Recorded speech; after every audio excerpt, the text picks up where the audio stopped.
Good morning, everyone. Good evening, good afternoon, wherever you are, and welcome to this week's Weekly Energy Boost.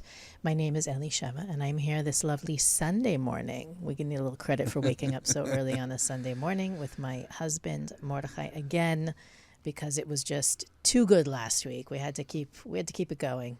It's a stretch. It's a stretch, but the reason we're here on Sunday instead of Monday, for those of you who watch live, is that tonight, Sunday night, begins this window of opportunity that we wanted to make sure we talk about before it happens, as we did a couple weeks ago with the new moon of Libra, with Rosh Hashanah. Tonight is a cosmic window that is open for 7 days. Conveniently enough, the Weekly Energy Boost is a 7-day spiritual weather forecast where we provide our listeners with the most powerful tools for the coming 7 days, both the wisdom and the tools to help you navigate the pitfalls and the peaks of the energy. And of course, those teachings, that wisdom ends up being something that you can use any day of the year. And this week we're talking about manifestation. We had an episode a couple months ago about manifesting millions. So if you're interested in the money factor, go back and listen to that. However, the focus this week is more, I know it's going to sound funny to say it this way, but it's more about materialization. You know, manifestation has a funny rap these days. It kind of sounds new agey and like manifest more, Batya's service. What we're really talking about today is how to use energy to create results. I think that's a better way to tagline this week's episode. Is the wisdom of Kabbalah shares with us secrets around what we do that blocks us from receiving and from manifesting. And this is one of those weeks where there is so much energy available. And if you don't know about it, you can't access it. But even those of us who do know about it don't necessarily know how to access it in the most powerful way possible. So we want to talk about what are the opportunities this week? What does it mean to manifest? If you think about it, there are also things that you cannot rush. Things take a process for a reason. The one that I get, my mind goes to automatically is gestation. That you don't. It's something that David said a few months ago on an episode, and I was like, "What? You have to talk about that more because I don't get it." But he said like it's a phrase. He threw it out like it's a phrase like everybody knows. He goes, "Nobody wants the baby to be born early." And I was like, is that a metaphor or is that... Speak for yourself. He explained what he meant. But the idea is that, you want the results you wish to see in your life. You wish to see the maximum results. Right, not half-baked. Nothing half-baked. Not only not half-baked, but sometimes when you rush something, you get less than you would have if you had the patience to wait out the process. It's like opening the wings for the butterfly. Okay. Spread your wings. It's like before time. There are so many different examples in nature of how speeding up the process ruins it, damages it, or actually stops the process. The butterfly is an example that would literally kill the butterfly rather than help them come out. Like a boy recently that got a toy and ruined it. Destroyed the toy by trying to open it too soon, too fast. Oh, right. It was a scratch-off thing. And then we had the whole Sunday. Whole drama that he scratched off the code that he needed to get what he wanted because he rushed. He didn't have a coin. It's the way he scratched it. Right. So we don't want to be scratching off any winning codes. Yes. This week or any week. And so the Kabbalists give us this really powerful understandings of what it means to manifest, why we have processes in our lives, and how to gain greater support and ease in those essential processes. So let's talk about the ultimate. The ultimate, as our teacher Rav Berg is sharing with us, you don't even move from your chair. Your momentum, your spiritual leverage becomes so strong that as you're listening right now to this episode or anything else that you're doing, you could be doing nothing and things come to you. Also, Rav Ashlag, the founder of the center, talks about it. Really, to be in that, how do you even get to that place? I guess we'll talk about it, but that's the ultimate. That's where we want to get. Rather than chasing after something, being aligned with the proper energy, that the magic, and this is really experiencing the magic of what the wisdom of Kabbalah and the Kabbalah Center has to offer. We don't promise people that they'll have this miracle or another, but we know, as our teachers taught us in a very simple way, once you turn on the light, first of all, darkness has to go away, but everything falls in the right place.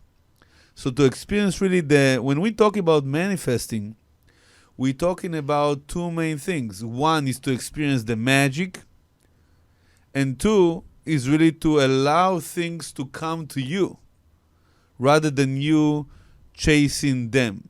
It's like a dance. It's like learning how to dance. And if you try to force the dance, you will probably step on someone's foot. We're not going to talk about dancing on the Weekly Energy Boost. Well, but I do give private lessons. Okay, but the problem, I hear what you're saying, and I agree with you. And obviously, as a fellow Kabbalah teacher, I understand what you're saying. But then you have the countless teachings and the countless episodes where we talk about miracles. According to what you just said, how is a miracle not a form of instant gratification or relief? It's a really good question. Meaning, in the context of what you just shared, what's a miracle? Right. So in the context of what I shared, the miracle would be that a miracle would be the reality. It would be the norm. It would not be like life of putting on fires, and then once in a while, oh my God, thank God, I just got the last minute saving, like last minute thing that really saved the day, saved the moment. No, it's supposed to be the opposite. That your day, and as much as you plan, there's no way that you can really have a day exactly how you planned it, but to have a day that miracles, I remember also from our teacher, from our Berg, telling us, if you don't even have one miracle a day, which you can see different miracles as they are, you're not really connected. You're not really on the spiritual path. So the idea is that miracles or the magic becomes the norm, and maybe there's a fraction of a challenge or a fraction of reactivity. But the key is, and I know David talks about it a lot, so I'm not going to talk about it in the same way, but David mentions it a lot in the different episodes. Restriction. What is restriction? If I need to explain it in the simplest way that I can, I would say is detaching from how and when you want things to be, or how and when you want things to manifest. And that's the secret of manifestation. You want to have miracles? Detach from how and when you want that thing to manifest. And that makes it faster, and it makes it in the best timing that it will happen, and it takes away the worries and the heavy lifting that you try to lift on your own to manifest this. Because so many times we try to force things because we think, doesn't matter how smart we are, we think that we know when is it the best time for it to manifest. And that's part of the illusion. So when we think that we know when is it the best time for it to manifest, first of all, we get our ego involved, and that's limiting. You might get it, and you might manifest it when you want it, but it will not have the same energy. So that's one thing. And second of all, when you actually detach, and we're not talking about let go, you're not giving up on what you want, but when you detach from how and when you want things to be, when it happens, and of course to the degree that you manage to push that control thing of how and when I want it to be, or when you ask when is it going to happen? When is it going to work out? I remember from a letter that Rav Branway, the teacher of Rav Berg, wrote to him. He says, every time you ask when, or how come it's not yet, you become more subjected to time. You're delaying it. And the purpose of time has one core purpose, is to allow you, it's called in Kabbalah mercy. It's giving you time between cause and effect to make the necessary changes. So if someone did something negative, they planted a negative seed, they said something negative, they hurt someone, or they hurt themselves, now they have time. It's part of the system of mercy.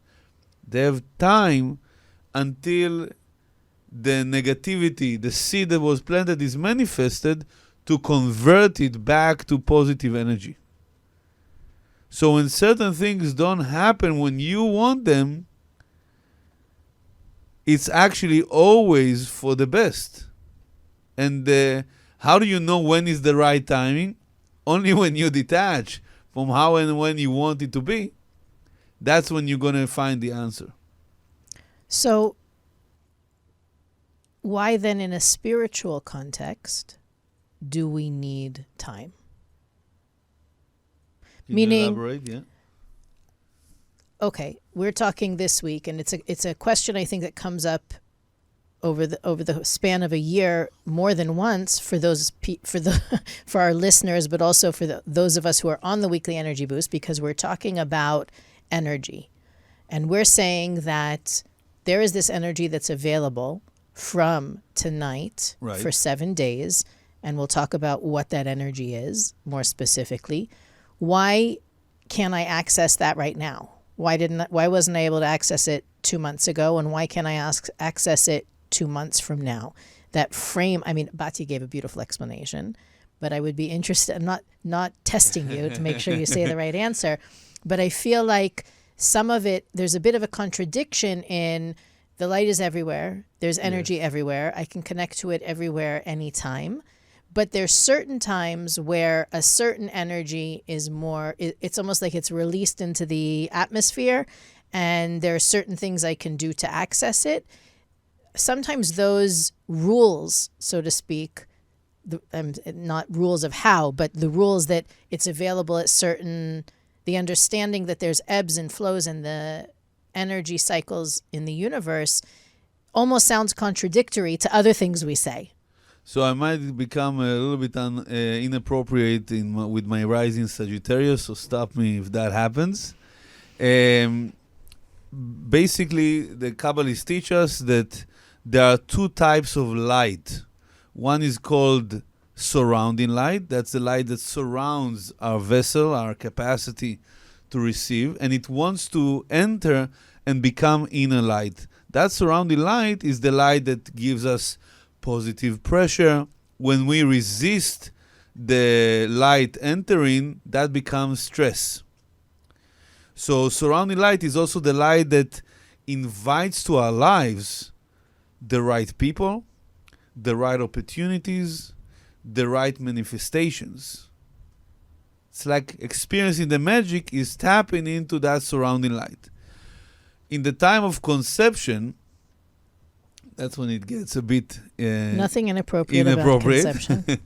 The Ari, Rav Isaac Luria, the great Kabbalist who lived 500 years ago, teaches us that the thoughts of the couple in the time of conception determines how much of inner light and what kind of inner light and how much of surrounding light this individual, this soul is going to have. The mother is in charge on the inner light, the father is in charge on the surrounding light. And that is set the moment you come to the physical reality. There's no way to add or take away from that, except for 1 week, and this is this week, 1 week a year, that you can add to that surrounding light in a significant way. I mean, there are other so-called tricks to do so, which are connecting to the different Kabbalistic writings, like the Zohar.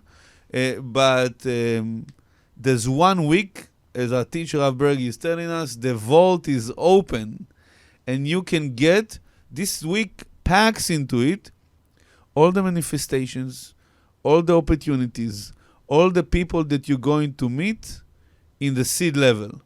So the more you are aware that this energy is available, the more you will be able to receive from those gifts that are in the vault. So the Kabbalists, for example, for a window in time like this one, there is a prescription. Take 2 of these every morning. Not take 2 of these. There are certain foods that we eat. There are certain actions that we take, certain prayers that we recite, and meditations that we engage in every single day. But the truth is, even for a seasoned Kabbalah student, that can be too much. It's an intense week. Right. What can the average, no, I don't want to say that anyone is average, but the typical person on the street who is interested in taking advantage of this vault opening, what can they do? What can we do? I mean, for me personally, I want to know both on the prescription, which prayers should I say, and what actions should I take? But I think we should start with, where should my mind be? Where should my emotions be? And where should my actions be? Yeah, so I think, the first is, that's my recommendation, that we receive it from the Kabbalists throughout the years and the millennia. Create for yourself. You know that this week is coming. Create for yourself before tonight. 1 second. Not everybody listens to the episode the moment it's released. We have people that are going to listen all week, but this is true and valid. Yes. All week. All week. Create for yourself a plan for sharing. Now, there's this famous, at least Kabbalistic saying, that with great responsibility, which is your ability to respond, right? Responsibility, comes also the spiritual gifts along that energy. And I remember this was 2008 when our teacher Karen asked me if I'm ready to take on a certain role, and I told Karen that I'm not ready.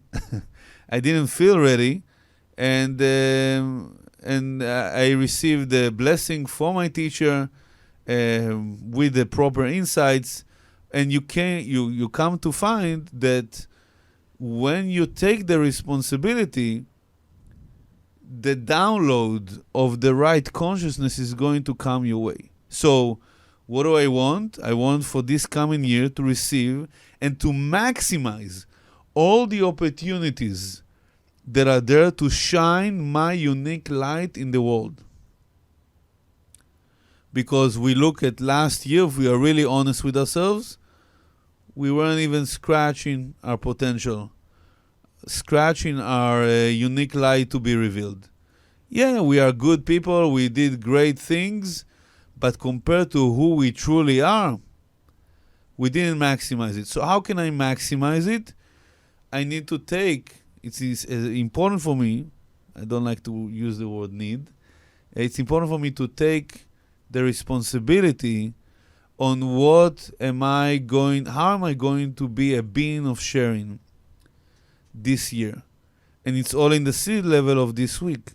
So the more I'm engaged, I'm connected with my being of sharing, I'm committed, not just by thinking about it or writing it, by translating it to actions. Many times I say to my students, it's not enough just to say to the Creator that that's what you want. Show the Creator, because the light is your shadow. If you're standing in front of the image in the mirror, if you take one step further, the image will also take one step further towards you. So it's not enough that I will think that I want to be the best being of sharing that I can be. It's important that I create a plan and take actions on every single day of this week, whenever you're listening. How am I going to share outside of my nature, outside of my comfort zone? Now, just to make it clear, you might sit in front of the device that you write in the notes or a piece of paper, and you know what? Nothing comes up. Nothing comes up. You have no idea how you're going to share outside of your nature. You don't see any opportunities. Don't worry. All you need to do, if that's the case, is to continuously ask throughout these days, having this mantra in your mind, how can I share now outside of my nature? How can I share now? How can I share now? How can I share now? And the moment you send this vibration to the universe, you're going to get answers. And you better act on those answers to really create that manifestation. So that's the best, simplest way to tap into what we call in Kabbalah the surrounding light. So that's the assignment for this week, is to make a plan on how we can share outside of our comfort zone. Yes, outside of our nature. Outside of our nature. Well, comfort zone is probably a more familiar space for most people than what's my nature. Right. I've been meeting with newer students these last couple months, and one of the things that I see as people begin on the journey like this is that they hear words like proactive and reactive. And I think I've shared this before. When I heard the word reactive and I heard that spiritually it's not good to be reactive, I thought, cool, I never react. So I must be a very elevated person. Whereas as I got to know my nature, I realized that my reactive response is to shut down, which looks like no reaction. But I wasn't in tune enough with myself to know that the reaction is what happens on the inside. It's not about, when we talk about it in Kabbalah, we're talking about when something external affects me, changes me, makes me feel this way or that. So part of what knowing how to share against your nature involves is knowing what your nature is. That if it's natural for me, if it's comfortable for me to share of my time, but I am uncomfortable sharing of my possessions or of my money, or vice versa, right? Usually you find two people. I had someone who came up to me. I gave a seminar years ago, and I was talking about how when something bothers us in other people, usually it's because we have some aspect of that behavior within ourselves. We call it the mirror. And she said, absolutely not. How dare you? You know, she was so insulted that because the person that she wrote about how stingy they are, how cheap they are with money, with things. And she was like raving. I mean, really, really irate. And I said, listen, I don't know you. I don't want to make any assumptions. But I imagine that if it bothers you that much, there must be something that you are stingy with. Maybe it's your time.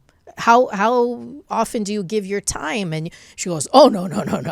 You know, I don't, my time is my most precious commodity, and I don't share it with anybody unless it's real.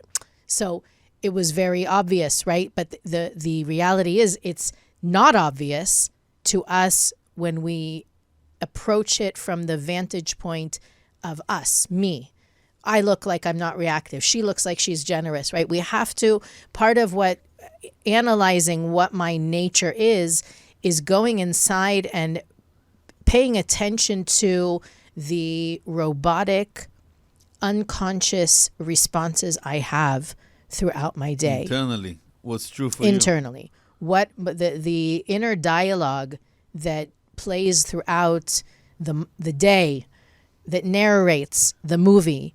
And so if somebody says to you, hey, Sue, can you help me with X, Y, and Z? The first thought is usually the reactive mind that says, I don't have that, or I can't do that, or who does she think? She must think I'm a millionaire, or, you know, that we have this. I don't have the time now. Yeah. Why are you bothering me with this? This is not my problem. If you were smarter, you would have prevented this, right? We have this whole internal reflex that comes out when somebody challenges us or somebody gives us, pushes our buttons. The point is to know, to be reflective. And maybe that's part of the work of this week, is to reflect when I have the opportunity to share, what is my typical response? I used to give in classes an exercise that you draw a circle. Right. Maybe super cliche. You draw a circle and you write all of the ways and things you love to share. So I love to share my time. I love to cook for people. I love to give advice. I love to host and have people over. I love to give rides to people. I like to, whenever I go to buy a coffee, I always like buying for somebody else. I try to pay attention if there's anybody outside the store who maybe doesn't have, right? We all have these ways that we enjoy giving and sharing. And then outside of the circle, you write all of the things that are hard for you to give, or you don't like to share, and not only things, but ways, right? Sometimes people hate they love going out, but they don't like having people in their space. Sometimes people, they love giving rides, but they don't like spending time with people. So if you think really honestly and reflectively about what's inside your circle, that's your comfort zone, that's your nature, which includes good things. We're not here to say, if you enjoy sharing your time, that's not a good thing. It is a good thing. But this is the week that sharing outside of that circle is going to ignite the power of manifestation and miracles in your life. And by the way, the same thing can be both inside the circle and outside the circle, meaning this person is good with sharing 1 hour of their time. But if you ask them to share 2 hours, that's already taking them out of the comfort zone. Or I'm good with giving $1,000, but if you're asking me to give $1,500, that's a little bit pushing it. So you want to find the sweet spot, which those of us that go to the gym, good luck to you. But those of us that go to the gym know what I'm talking about. More power to you is more what you meant. More power to you. Right? So there's the sweet spot. There's like the 10 rounds you can do on that machine, but that's just the warm-up. We have to remember that the real mile is the extra mile. That's the mile that really generates the energy. So the way we view the spiritual journey is not a sprint. It's a marathon. You are building momentum. And many times I have it with people like they're having a crisis, they're having a challenge, they come to the meeting prepared, and I say to them, who knows if everything you have learned until now was just to prepare you for this moment. You are now, let's say, if we're looking, let's say, at a martial art, you are black belt in Kabbalah. So why did you learn until now? Why did you practice Kabbalah that you reach the black belt? There might be a situation that you might need to use what you learned. And obviously with karate or any other martial arts, you prefer never ever to use it. But with Kabbalah, this is the moment you sort of been waiting for to let your light shine. Why do we apply what we learn? So eventually when the moment comes, and this is the one opportunity that we need to seize, we'll be able to take advantage and receive the full energy and reveal the full energy that we can reveal. I remember in the beginning of my journey as a Taurus, I love being comfortable. I did not understand what's wrong with the comfort zone. What's wrong with being comfortable? And if you come to understand that it's actually a conscious decision that you're making, especially if you're a Taurus, I'm choosing now proactively, consciously, to be uncomfortable, to get outside of my circle, and that's what it's called. That's why it's called transformative sharing. Because like my dear wife explained about the circle, it's like a simple equation. It's me plus an action that is outside of me creates a new me. And every time you create a new you, you are renewing your existence on this planet. So that's the energy of living forever. The energy of immortality is that you continuously reinvent yourself by getting outside of your nature. And that's the power of this week. It's the power of immortality. Why does it seem like some people are better at manifesting than others? That's a very good question. And the answer lies in the baggage that we come, or the gifts that we come to this physical reality. So imagine, or maybe it's another way to look at it, that life is like a computer game. And right now, it's not really you listening, it's your avatar listening to this beautiful episode. It's your avatar that wants you to speak more directly into the microphone. More directly into the microphone. So this avatar is having now the experience where your soul, or the player, let's say, is the one that is like controlling with the joystick or whatever that is. What's a joystick? With the remote. Into the microphone. With the remote. With the controller. With the controller. That's the word that kids use these days. Yes, controller. It's no coincidence it's called a controller. You can see how old I am by using the word joystick. So the key is that this is the avatar having the experience, but the one who is really you is not is controlling that avatar. So the idea behind it is that every time, I mean, some people begin to believe, they play so much the game, they begin to believe that the avatar is the real them, the true them. But the real them is their soul, and they can take a break from the game, and they can come again and play again. So when you come and play again, many times you have gifts or weapons, things that you acquired from the previous times you played the game. Certain people have a greater connection to manifestation, not because they are lucky, not because they just did the right thing. They have accumulated from previous times that they have played the game of life, different weapons and different gifts.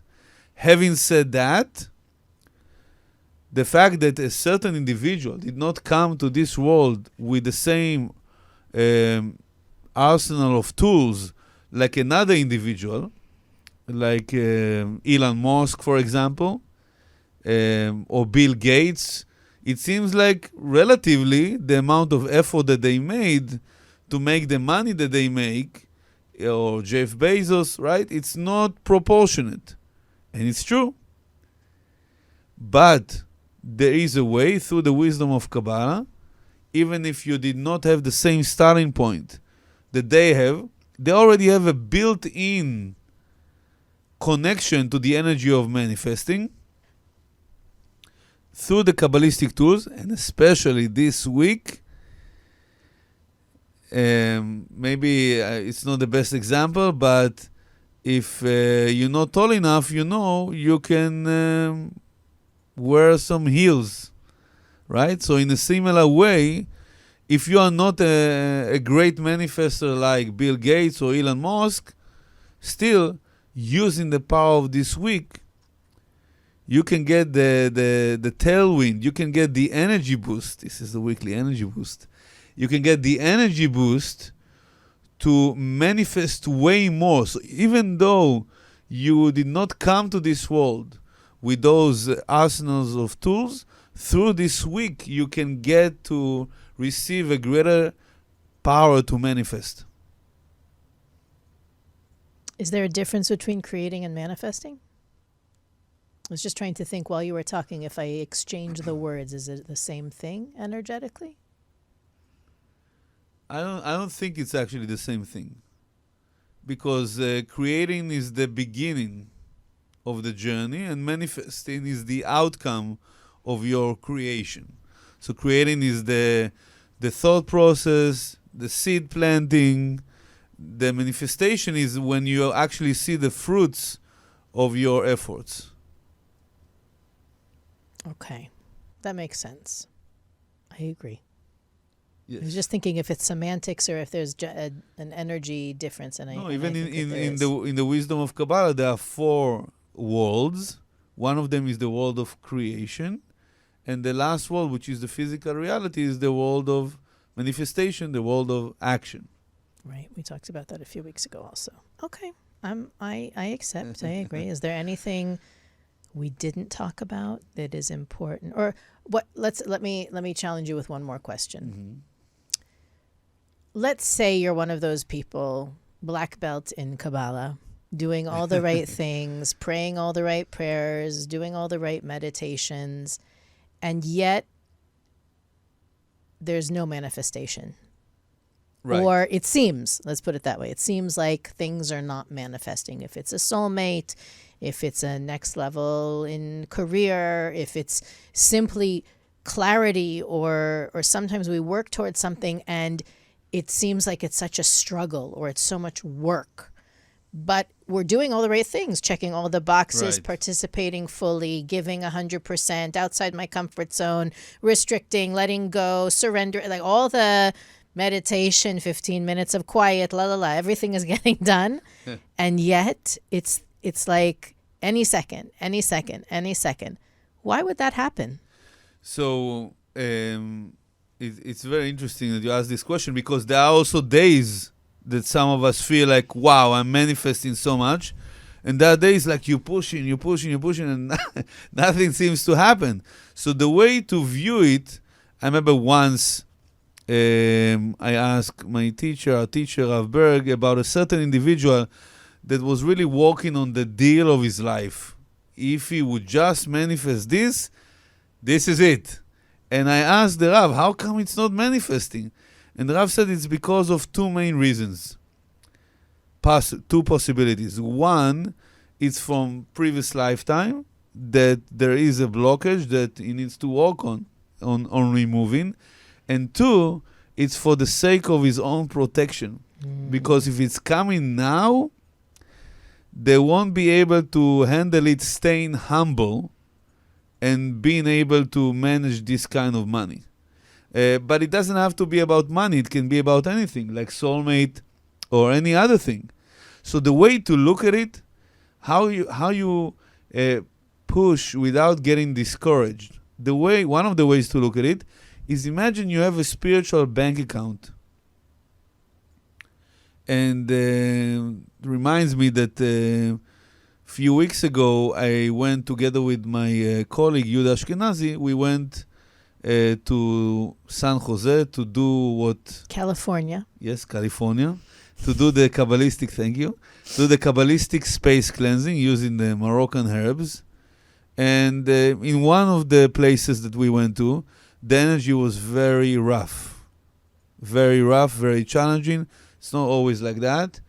And I remember Yuda Ashkenazi telling me, just reminding us the intention, we are depositing energy in the spiritual bank account of the Kabbalah Center. We are extensions. We are extensions of the Kabbalah Center. We are depositing right now energy with our efforts. So life is about depositing in your spiritual bank account. And there will be days that you are depositing and you don't necessarily see the outcome. But the day is coming, if you look at it more on the bigger picture, the day is coming that you're going to have enough money, or in this case, spiritual energy, to cash it out. Cash it out? That's how you say it? Cash out. To cash out. To cash out, I mean, okay, I have now the 57 million units of energy in my bank account. Now I can cash out that amount or a part of this amount, and I can have the miracle that I wanted. I can have the manifestation that I wanted. And sometimes you're not getting it because it's either that it's a form of protection, that if it's coming right now, it's going to be too early to be manifested. You won't be able to handle it with, let's say, humility. It can be a certain blockage that needs to be removed. But the bottom line is, it's happening because you haven't reached yet enough funds in your spiritual bank account to say, I want to cash it out. So the card gets declined. And it's okay. We don't get upset when the card gets declined because we know we need to add more funds. So let's add more funds, especially this week. So we'll be spiritually wealthy enough to manifest and to create anything that we want. Mic drop. Boom. Boom. Stagadush. That's it.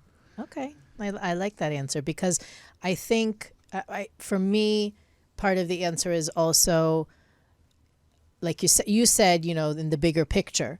But for me, I constantly remind myself and others, of course, that what we see is the right thing or the best thing is not necessarily actually the right thing or the best thing, right? So part of that, having that certainty in the light is knowing that I'm gonna keep investing, depositing in my bank account, and knowing that with the right intention and the right effort, I'm going to get even more than I want, even more than I think I deserve. So it's kind of like that dancing that fine line where you have to push, but you also can't be attached. This goes back to the first 5 minutes of the episode. You can't be attached to the outcome because your desired outcome might be less than you actually deserve, or it might not be the right timing. That's the It's long like, and short of imagine, it. like if you have a child that you're giving the child, let's say, allowance. So at a certain time, I don't know, weekly allowance, monthly allowance, at a certain time, they want to buy something with their allowance. So you would ask them probably, do you want to buy now or you want to save a little bit more so you can buy something bigger or more valuable? In a similar way, we are the children of the Creator. And the Creator gives us allowance every single day. And we have the choice. The Creator is telling us, you want to manifest it now? Like I see it with certain people, let's say right now, that are craving, desiring their soulmate. So they do certain things. But the question is, you want to sell right now for what you can have right now?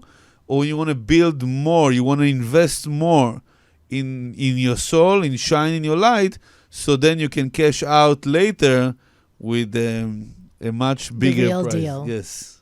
Okay.